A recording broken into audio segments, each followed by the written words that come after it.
तो आपके यहाँ उपचुनाव हुआ, अब आपने जैसा वोट देना था दे दिया। मेरे बोलना ठीक नहीं, मैं तो आया भी नहीं। मैं आया था कोटा तक तो घने ये पहुंच गए ना बाबा वहां तू मत जाए भाई, तुम तो करना जो कर लो। अब वो भी नहीं हुआ और मैं पार्टी की नजर में बुरा बन गया। तो अब की बार मैं आऊंगा भाई। कई महीनों के बाद कैबिनेट मंत्री डॉक्टर किरोड़ीलाल मीणा अंता पहुंचे।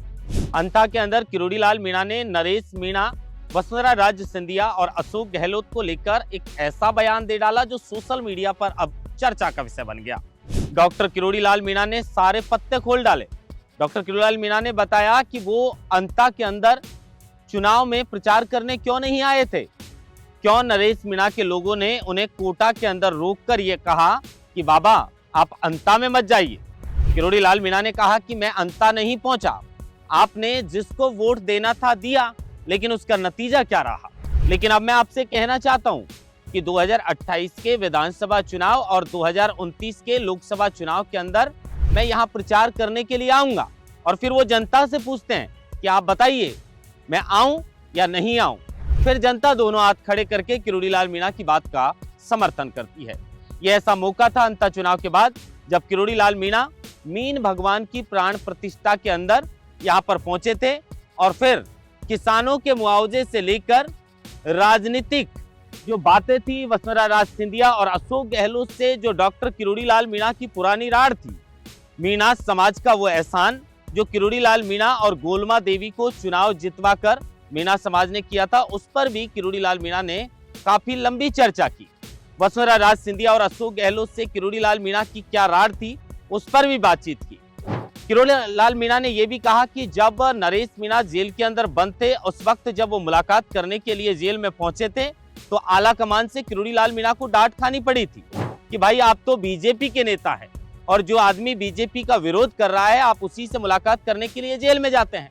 लेकिन एक मीणा समाज और छोटा किरोड़ी भी, चूंकि नरेश मीणा को कहा जाता था, किरोड़ीलाल मीणा उनसे मुलाकात करने के लिए जाते हैं और वो पूरे पुराने किस्से किरोड़ीलाल मीणा एक साथ अंता चुनाव के 5 महीने बाद अंता में मीन भगवान की प्राण प्रतिष्ठा के अंदर वो सारे राज खोलते हैं। जरा उस वीडियो को सुनिए, किस तरीके से किरोड़ीलाल मीणा अपनी वसुंधरा राज सिंधिया और अशोक गहलोत से पुरानी राड़ और अंता चुनाव में नरेश मीणा को नुकसान नहीं पहुंचे इसलिए अंता नहीं गए, उस पर भी जो है वो किरोड़ीलाल मीणा ने बड़ा बयान दिया है। जरा सुनिए। तो आपके यहाँ उपचुनाव हुआ, अब आपने जैसा वोट देना था दे दिया। मेरे बोलना ठीक नहीं, मैं तो आया भी नहीं। मैं आया था कोटा तक तो घने ये पहुंच गए ना बाबा वहां तू मत जाए भाई, तुम तो करना जो कर लो। अब वो भी नहीं हुआ और मैं पार्टी की नजर में बुरा बन गया। तो अब की बार मैं आऊंगा भाई। अब की बार पार्टी के उम्मीदवार का जब चुनाव होगा 2028 में और 2029 में लोकसभा का होगा तो प्रचार में आ जाऊं।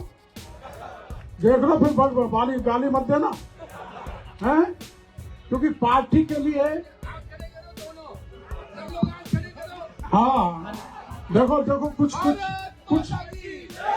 हंसराज जी के लोग हाथ खड़े नहीं कर रहे थे।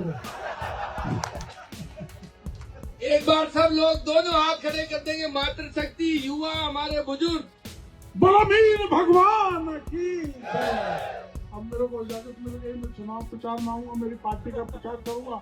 बाकी जो जनता की कृपा है, जिताना हराना तो जनता के हाथ में होता है। जनता ही राजा बनाती है, जनता ही रंक बना देती है। तो राजनीति में कोई अहंकार नहीं करना चाहिए, कोई घमंड नहीं करना चाहिए, जनता के बीच में रहना चाहिए, जनता की डट कर सेवा करनी चाहिए। ये ललित करता रहता है। इसके एक तालाब में उल्टी भैंस मर गई करंट से, 74 तो मेरे पीछे पड़ा हुआ है।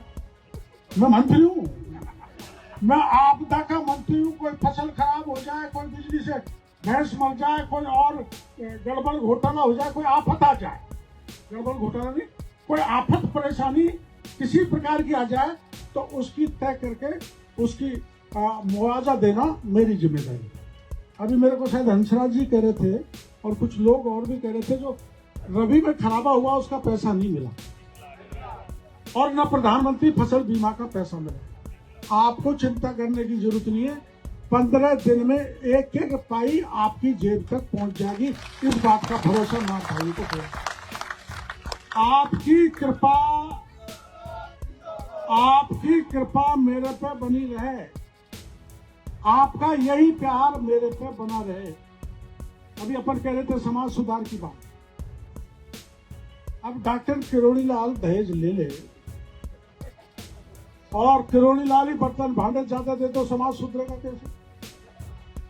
इसलिए जितने बड़े हमारे पटेल हैं, देखो एक बार एक महिला, उसका बेटा गुड़ बहुत खाता था, रात दिन गुड़ मांगता, तो उसको गांधी जी के पास लेके गई। गांधी जी के चरणों में पड़ गए, कहने लगे कि मेरा बेटा गुड़ बहुत खाता है। तो गांधी जी ने कहा 7 दिन बाद।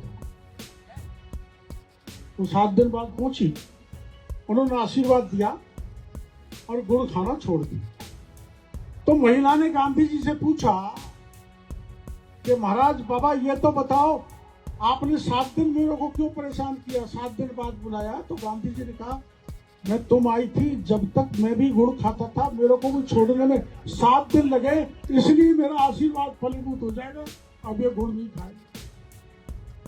मैं शराब पीऊं, दारू पीऊं और भाषण दूं तो कौन मानेगा? एक बार एक गांव में एक लड़का खड़ा होकर, बहुत आज तो हर कोई खड़ा होकर पेशाब करता है, 30-40 साल पहले एक लड़का खड़ा होकर पेशाब करता था। तो गांव वालों ने उसको टोका, नहीं माना। गांव की पंचायत बुलाई और उसके बाप को बुलाया, सबको बुला के फैसला हुआ कि अगर आगे तूने खड़ा होकर पेशाब किया तो 1100 का दंड भरेंगे। वो तो नहीं माना, पेशाब भी खड़ा होकर कराए, दंड भी नहीं दे। तो मोतीलाल जी जैसे व्यक्ति ने जांच करी है, कारण क्या है? ये जाके गए उनके घर पे, तो उसके बाप को देखा, बाप जो बाखड़ होती है ना, बाखड़ आप क्या कहते हैं? हाँ वो होता है ना, जगह खाली मकान का है, वो बाड़े में घूम घूम के पेशाब कर रहा था बाप। तो मोतीलाल जी ने जाके पटेलों के कहा भाई बाप ही घूम घूम के पेशाब करता है तो बेटा तो खड़ा होकर करेगा, ये मानेगा नहीं हमें। मैं दोनों उदाहरण आपको इसलिए दिए हैं, तो आपके उपचुनाव हुआ, अब आपने जैसा वोट देना था दे दिया। मेरा बोलना ठीक नहीं, मैं तो आया भी नहीं। मैं आया था कोटा तक तो घने ये पहुंच गया, अरे बाबा वहां तू मत जाए भाई, तुम तो करना जो कर लो। अब वो भी नहीं हुआ और मैं पार्टी की नजर में बुरा बन गया। तो अब की बार मैं आऊंगा भाई, अब की बार पार्टी के उम्मीदवार का जब चुनाव होगा 2028 में और 2029 में लोकसभा का होगा तो प्रचार में आ जाऊं, देख लो फिर गाली मत देना है, क्योंकि पार्टी के लिए। हाँ देखो देखो कुछ हंसराज जी के लोग हाथ खड़े नहीं कर रहे थे। एक बार सब लोग दोनों हाथ खड़े कर देंगे। मातृशक्ति, युवा, हमारे बुजुर्ग, बलवीर भगवान की। अब मेरे को इजाजत मिल गई, मैं चुनाव प्रचार में आऊंगा, मेरी पार्टी का प्रचार करूंगा। बाकी जो जनता की कृपा है, जिताना हराना तो जनता के हाथ में होता है। जनता ही राजा बनाती है, जनता ही रंक बना देती है। तो राजनीति में कोई अहंकार नहीं करना चाहिए, कोई घमंड नहीं करना चाहिए, जनता के बीच में रहना चाहिए, जनता की डट कर सेवा करनी चाहिए। ये ललित कहता रहता है। इसके एक तालाब में उड़ती भैंस मर गई करंट से, 74। तो मेरे पीछे पड़ा हुआ है। मैं मंत्री हूँ, मैं आपदा का मंत्री हूँ। कोई फसल खराब हो जाए, कोई बिजली से भैंस मर जाए, कोई और गड़बड़ घोटाला हो जाए, कोई आफत आ जाए, गड़बड़ घोटाला नहीं, कोई आफत परेशानी किसी प्रकार की आ जाए तो उसकी तय करके उसकी मुआवजा देना मेरी जिम्मेदारी। अभी मेरे को शायद हंसराज जी कह रहे थे और कुछ लोग और भी कह रहे थे, जो रबी में खराबा हुआ उसका पैसा नहीं मिला और न प्रधानमंत्री फसल बीमा का पैसा मिला। आपको चिंता करने की जरूरत नहीं है। 15 दिन में एक एक पाई आपकी जेब तक पहुंच जाएगी। इस बात का भरोसा ना भाई को दो। आपकी कृपा मेरे पे बनी रहे, आपका यही प्यार मेरे पे बना रहे। अभी अपन कह रहे थे समाज सुधार की बात। अब डॉक्टर किरोड़ी लाल दहेज ले ले और किरोड़ी लाल ही बर्तन भांडे ज्यादा दे तो समाज सुधरेगा कैसे? इसलिए जितने बड़े हमारे पटेल हैं, देखो एक बार एक महिला, उसका बेटा गुड़ बहुत खाता था, रात दिन गुड़ मांगता, तो उसको गांधी जी के पास लेके गई। गांधी जी के चरणों में पड़ गए, कहने लगे कि मेरा बेटा गुड़ बहुत खाता है।